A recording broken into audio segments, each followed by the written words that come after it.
Hundreds of passengers destined for the United States were left stranded in Jamaica today. This is due to flight cancellations as a result of a snowstorm impacting several states. Local authorities are monitoring the situation, and we now have Anthony Lugg with this report. A monster storm has been wreaking havoc across much of the United States since Friday, resulting in some 12,000 flight cancellations, and Jamaica has not been spared.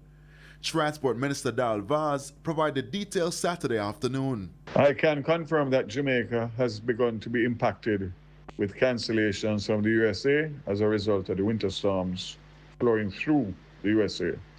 Norman Manley International Airport, 2 jet flights from New York, Sanctuary International, 1 American Airlines from Dallas, Fort Worth, Texas, and we will keep monitoring the situation and advising the public accordingly.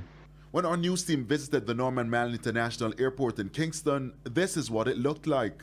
Some passengers who were left stranded due to flight cancellations looked on as they calculated their next move, while others sought additional information from their airlines.